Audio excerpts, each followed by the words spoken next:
Thank you all for having me up here. What Tim didn't mention is I'm from Washington, D.C., where it is equally hot, but I am enjoying being in this room because my air conditioning hasn't been working on and off for the past month. Currently getting a new HVAC system, so any opportunity I have to be in air conditioning is great, but thank you for having me.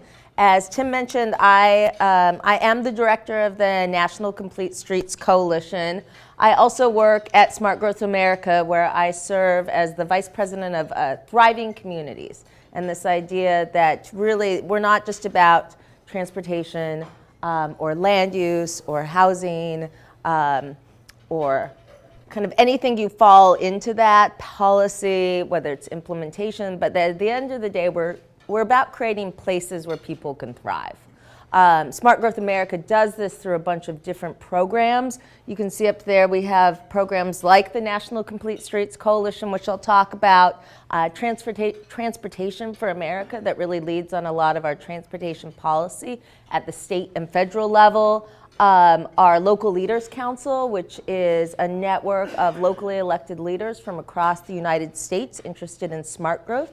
Locus, which is our responsible real estate development program that I know Jason and others are a part of and support. And then the Governor's Institute on Community Design, where we work with governors across the country on, again, smart growth implementation and policy. We also recently acquired the Form-Based Code Institute, and I heard you had a presentation about form-based code this morning. So really, again, we work in all these different puzzle pieces because at the end of the day, it's not just, and I love transportation, I'm definitely a transportation nerd, but see, it's one of the pieces to creating a place, again, and that's really what I'm going to be talking about is not just transportation, but that we're in the business of making places.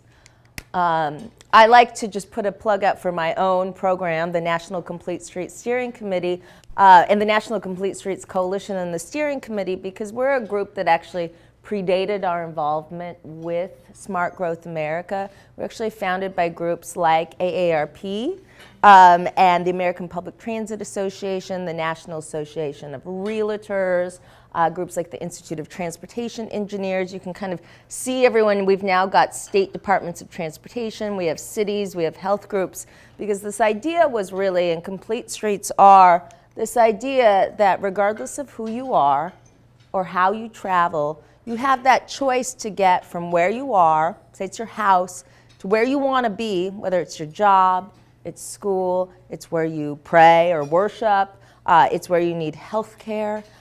It's where you just want to socialize with your friends, that you can get there in a safe, reliable, convenient, affordable way in a reasonable amount of travel time. And it's really that, a lot of people either want that choice or don't have the ability to get there in other ways. I always say it's not about making every street this idea of, having protected bike lanes and a bus lane, and a car travel lane, but it's about, again, I have that choice somewhere in my network, somewhere in that community, and that they look like they're appropriate for the community that you're living in. I live in Washington, D.C. within the city, but I live in a really residential neighborhood that actually is on a bus route too. It's really strange. But there's no need we have sidewalks, but there's no need for things like bike lanes because generally the speed, I think actually the fastest moving vehicle on that street is the bus. But because it's appropriate kind of for the children, we have a lot of children in our neighborhood, and they bike and they play and they run, and that's just as appropriate as the protected bike lane and bus lane in front of my office in downtown DC. We do a lot of work on, I always say we kind of have three tiers. We work in really a lot of technical assistance, which then we're really working on building thought leaders, and I'll talk about some of our reports, and then eventually doing advocacy, getting complete streets policies around the country. We now have 1,400 complete streets policies in the United States, represented in all 50 states and Puerto Rico and the District of Columbia. So we're seeing a lot of momentum for these policies. And really these policies, again, are about setting the framework to create place. And I've talked about place a lot, but I actually wanted to throw that out there, that what is place? This is actually a picture. Does anyone know where this is? Yeah, it is Marrakesh. Have you been there? No, I've been to Morocco, but not Marrakesh. Yeah, so I didn't take this picture, although I have been there. And this is in a one-way place. This is like the biggest market I've ever been to, and it's in the Medina, the old city of Marrakesh, Morocco, and it's got this old market, and in a way that's place. This is also place, but is it the place we're talking about? And then actually this is from right near where I live. This is a transit-oriented development in an area called Columbia Heights in Washington, D.C. There's a metro right there. There's a Target. There's housing. There's retail. There's restaurants. There's a gym. There's just about, and people, this is actually really doesn't depict how well used this square is. In the summertime, we have a farmer's market there on Saturdays, but these are all places, and place really matters. And I think when we're thinking about creating the places that we want and the places that people want and places that people can thrive, we have to remember why place matters. Place matters for the economy. And I got to sit in, I know Jason did a presentation this morning that talked a lot about how we're seeing how it's changing the real estate and development market. This is a report that Smart Growth America did with Cushman Wakefield that actually interviewed 500 CEOs about why they're locating their businesses where they are.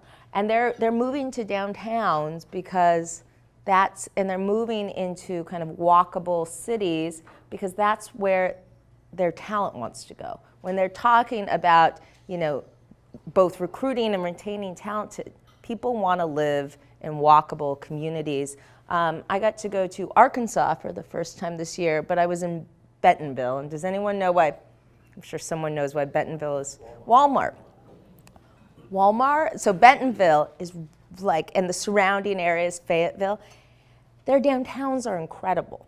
Like if you had told me I was in Arkansas, just because in my head I have an idea, actually, and perhaps, not an accurate view of Arkansas, I was shocked. They actually want to make it, the Waltons who own Walmart want to make it one of the most bikeable places in the world. They're also trying to make it a premier an art center. They have a huge museum, but that was in part because they knew that to bring people to Arkansas, like me, who are like, ooh, Arkansas, they needed to create a community that they would want to move to, and we've seen this again throughout the country.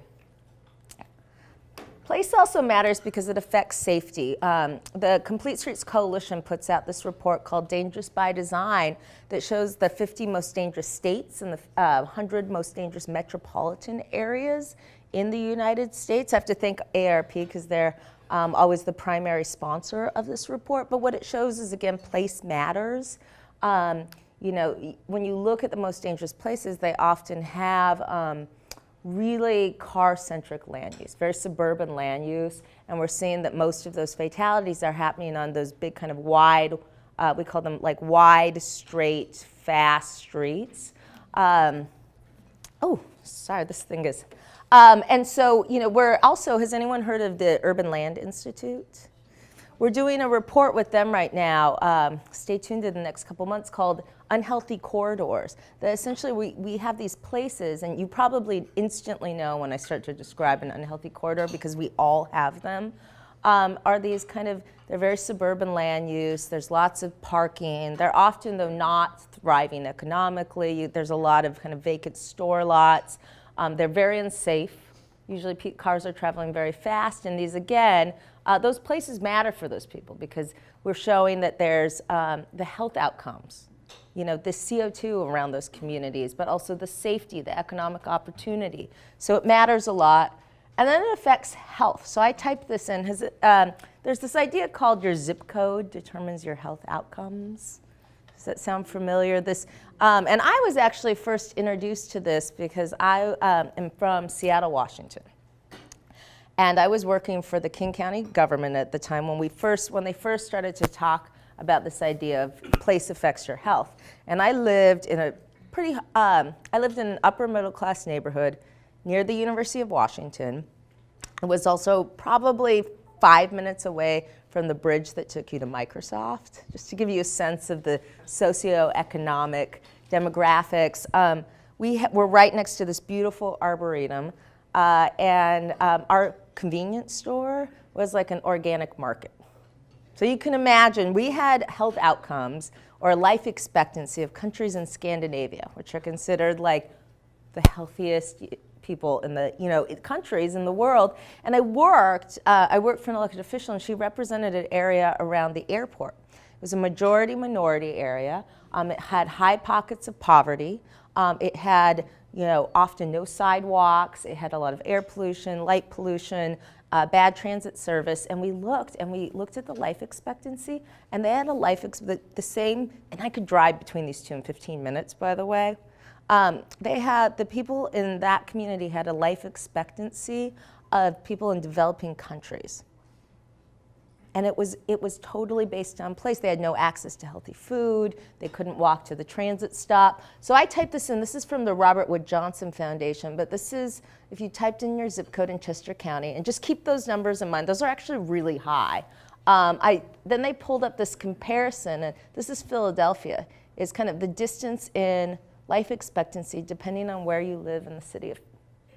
And if you know the city, you'll know kind of the differences between 191, I think 32, or if you're going up to, I can't read, where you're 88 years old. But just in those short distances, the life expectancy there. And then places are changing. I heard Jason talk about this. I'm sure many more of you talked about this. We also have modes that are changing, as Lisa talked about, but demographics are changing. We have economies that are changing. We have preferences that are changing. So I want to talk a little bit about that. I love that you set me up for this, Jason. So this is another way to look at, we have demographic changes going on. So this is actually, so I love, you kind of talked about where we are. We have a huge population of baby boomers and millennials who are driving a lot of the market right now. This actually shows that the population is we know the population is going to go up by 2060, but it's going to be largely driven by people age 65 and plus, when you see this chart there. And that the demographics, so we can see in 2016, the boomer millennial population, then in 2019, but then as the boomers die out, it's replaced by, I didn't know another way to put that. I'm up there too. I'm not, to out myself, I'm neither a boomer or millennial, so I always feel odd talking about them. But the millennials will kind of take over, and so that's something to keep in mind. I know I'm in that, like the weird Gen X thing, but we also have changing preferences. This is interesting. So the National Association of Realtors, who sits on our steering committee, does this report every year where they ask, it's like housing preferences. Their members want to know what people want. That's their business. And this shows that the majority of people are saying places like sidewalks and places to take walks, bike lanes and paths nearby, short commute to work. So you kind of have to take these all. Actually, public transit is over 50%, somewhat important or very important to people. We also have, again, these millennials who are saying, they'd rather live in a city or suburb with a mix of houses, but there's still many who would also like to live in a rural community. And this is interesting. I think there's almost this desire for like city or suburban with a mix and then the rural, and that many people are kind of moving away from this more suburban neighborhood with houses only. And that the boomers also want many of the same things. I think about this because I have to personalize everything to understand it, like I think many of us do. So my sister is a millennial, and she definitely has. She has actually lived in both rural. She went to school in a very rural community and didn't have a car. But then she's chosen her adult life to live in cities like New York, or now she's back in Seattle because she actually doesn't want to have a car. And she's made that choice, and it's a lifestyle choice for her. She has zero interest. She actually doesn't have a license, which is a point of contention in my family, because my mom is getting old, and I'm like, so someone has to take her to the doctor, and I'm not going to move back, so could you at least get your license? And then my mom, who I just mentioned, is still in the house I grew up in, and she loves this house. You know, she has a beautiful garden. She's actually losing her vision. So she's going to have to make a choice because we don't live in a particularly great walkable neighborhood, whether she can stay there or not. And she wants to be able to stay in that house. She owns that house outright. It makes sense for her. You know, she has all of our memories. But at some point, if she can't get around, she's going to have to make that choice, or my sister will have to get a license, but that's probably not a long-term solution. And then, you know, the high cost of transportation, I loved your statistic because it was a little bit different, the one-car household, but then this is 9% of households don't own a car at all. I'm actually one of those as well. My household does not own a car. But what this doesn't show is actually the burden of car ownership on people. So it's most households' second biggest expense, transportation is, after housing. But for low-income families, it can be the majority expense because as housing prices go up, because we do want to live in these walkable communities, people are actually moving farther and farther out, and they're moving away from transit services. And so they actually have to own cars to be able to access jobs, but often that car ownership is offsetting the job altogether. And then there's just changing travel patterns. I was actually really surprised to see this. We just pulled this up the other day, is that walking is going slightly up, but people biking to work is going up even more rapidly in this country. And then the labor force, this again goes back to people wanting to move to places and then get a job versus the other way around. So I graduated, to date myself, so I graduated college in 2001. And not only was the economy like, it was not a good time to get a job, but I knew that I was going to go wherever I could get a job, right? Like, I just needed to have a job. Like, my mom would bring, so I moved home temporarily, and every day my mom would bring me home like a different job application. It's somewhere she drove past, because she's like, you got to get out of here. But that I have hired multiple employees who have moved to DC before they have a job, which like blows my mind. They move to DC and then look for work because they want to live there. And then safety. So we have an increase in, we have a huge kind of pedestrian safety crisis in this country. I think last year, around 7,000 people, it was between 6,000 and 7,000 people died while walking on streets in the United States. And it's going up rapidly even as overall traffic fatalities go down. So we've actually seen a big increase in overall fatalities going down. And that means that people inside vehicles are actually dying less. We're building better cars, but we're not building better transportation systems. And so we're seeing an increase. We're also seeing that this comes out in terms of who's impacted. In our Dangerous by Design report, we see that older adults and people of color are disproportionately represented in pedestrian fatalities. And that holds true throughout the country. And then we see, this is another way kind of at looking at the annual pedestrian fatalities per 100,000 people. So white, non-Hispanic, and Asian, they're a little under one. And once you go to Hispanic, African American, or the Native American, you're way overrepresented in pedestrian fatalities. I also mentioned we looked at the most dangerous places. Can anyone guess where they are? Rural areas. Well, these are states. South. The South and Delaware. I know. I thought I could show, because sometimes it's like, well, we're like, no, yeah, Delaware is like up there. And then the green are the least dangerous places. So I think it's interesting to think about that, which is not funny, but you're actually much more likely to be struck and killed walking in Delaware than you are in Pennsylvania. Or many other parts of the country. And then we have public health. So we actually put this, we put this map together recently that looked at, this is so interesting. If you look at the top, it's the age-adjusted obesity percentage. So the darker the area, the higher percentage of the population is obese. And unsurprisingly, you see it concentrated in the south. I don't know if this has a, right, so here. And then down here is age-adjusted diabetes. Again, same place. And then look at the same for physical inactivity. And this just kind of graphically shows the places that are moving the least have the highest rates of obesity and diabetes. Unfortunately, they also have some of the most or the least pedestrian and bicycle friendly transportation in the country. And I think there's a high correlation between all of these. We also know that 1/3 of kids and teens are overweight.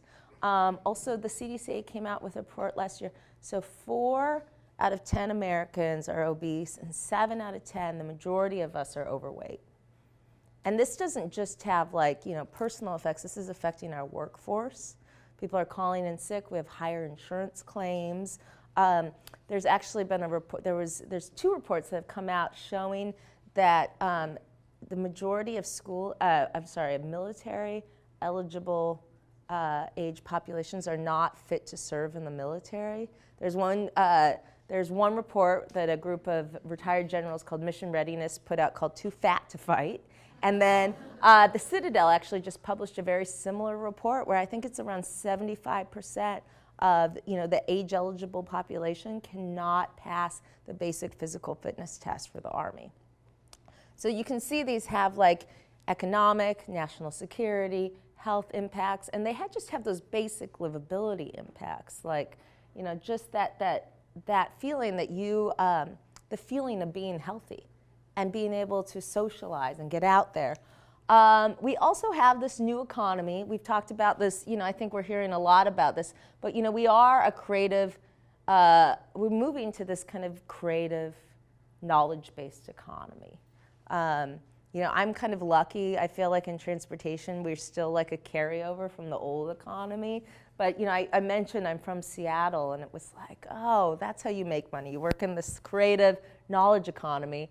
But that at the same time, our development patterns, and I'll get more into this, also are they're at odds with the way that our preferences, our safety, our economy, the way everything is going right now, because low density suburban development doesn't pay for itself. Someone was talking about this in the back this morning, is that often it's cheaper to build up front, but over time, it's a lot more expensive.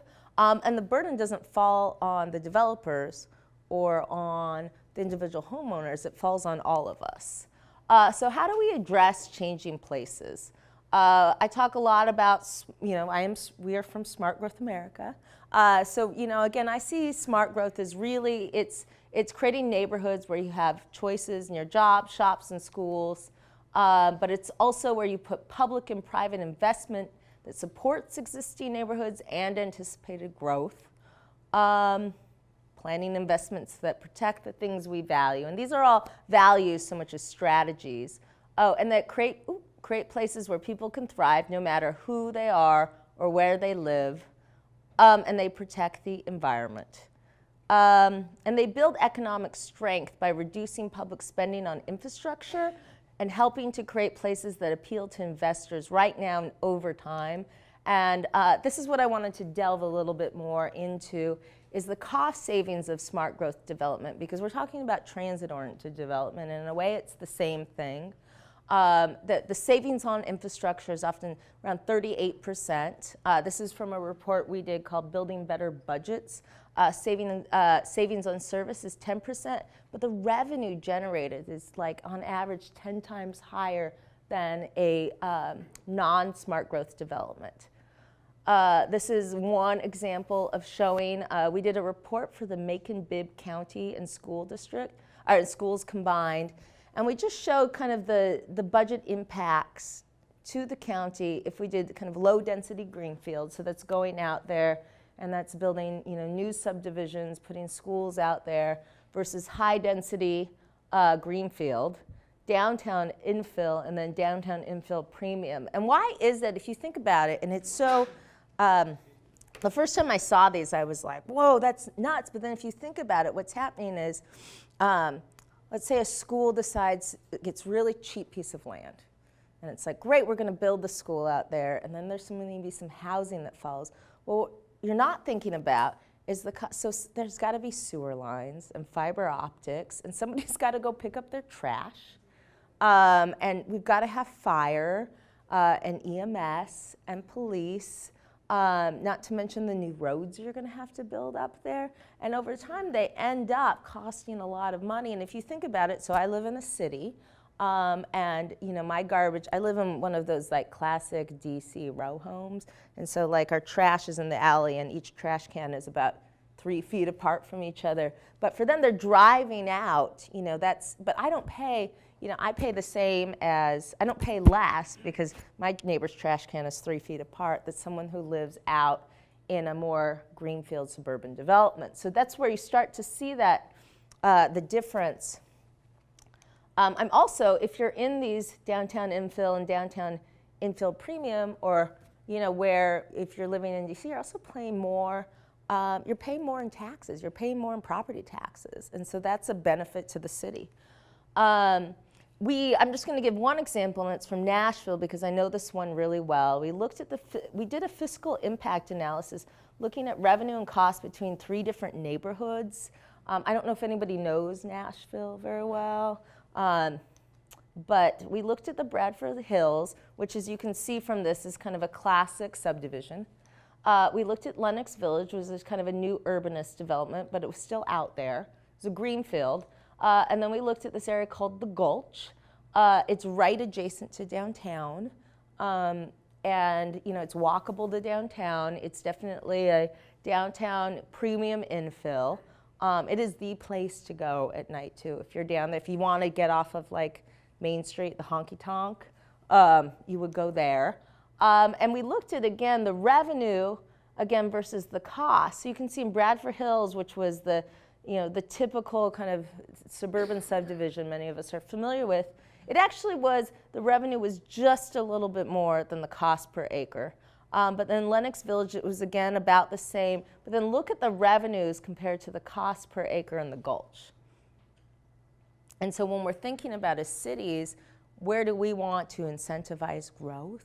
From a purely, I don't know any city budget that is, that is just flush with cash. I don't think that's even possible anymore, unless for some reason you're Bentonville and Walmart. So in every place I go, I'm like, people are like, funding is our #1 issue. Funding is our #1 issue. And there we were talking about, they're like, oh, the Waltons will just pay for that. I was like, oh, well then. And then we looked at, so what cost categories might vary by density? So most of these, so libraries, hospitals, and parks might not, but the fire, the roads, stormwater, sewer and water, solid waste, and schools, these are all highly dependent, the cost on density. We did another, so speaking of place, a couple of years ago, we did another report called Amazing Place, where we looked at places, and these are not just the New York cities, amazing places, and why they were. So we did Nashville again, just to keep with the theme, but they've really capitalized on just this idea of they are the country music capital. It's really interesting because I've spent a ton of time in Tennessee over the last year, and everyone else within the state of Tennessee is like poo-poos on Nashville. They're like, Memphis is the real country capital, and right? But they capitalized on this, and now they are growing at like they're one of the fastest growing cities in the country, and their housing cannot keep up with that. And people, again, want to live in these more dense developments. But then you have Greenville, South Carolina, which is totally different than Nashville, but it's really capitalized on this idea of when you build out a main street and you start to invest in density, you also, they're seeing a population boom, and people love going there. So it can happen in big cities or medium-sized and small cities. I'm not going to read that, But a lot of what we believe is that you can accomplish this through smart growth. That essentially we're in the business of creating places. I think many of us are familiar with the tools because you work in it. It's development, it's in land use, it's in creating transportation. But it's this idea, again, of creating places. And I think is that getting out of kind of the silos of what we do and to think about what place we're trying to create and then for who. Which I think is going to become it is a really big issue right now because one of the things we're experiencing is a lot of displacement and who's going to be able to take advantage of that opportunity. Transit-oriented development, I think, has some of the biggest benefits in terms of access to jobs, but if only people like myself can afford to live around them, is it really benefiting everyone? So, I live 2 blocks from a metro station in DC. And so I don't have to own a car. I get to save things. I also, I am a new resident, and I'm watching my neighbors who have lived there for 30 years not be able to keep up with the property taxes and not feel like this community is theirs anymore. And they're being displaced into the suburbs and not able to take advantage of the fact that we live 2 blocks from the metro anymore. And they are actually homeowners. That's what's so interesting. But the property taxes are getting so high. So it's just something to think about is as we're building these places, how do we create great places and for who? And that's what I think about. I had to show a little hometown pride because that's Seattle. But also this is a picture of Westchester. Does anyone recognize this? So, it's already here. And this is, I picked this picture on purpose because there are cars there, but there are also more than there are cars, which I think, there are people.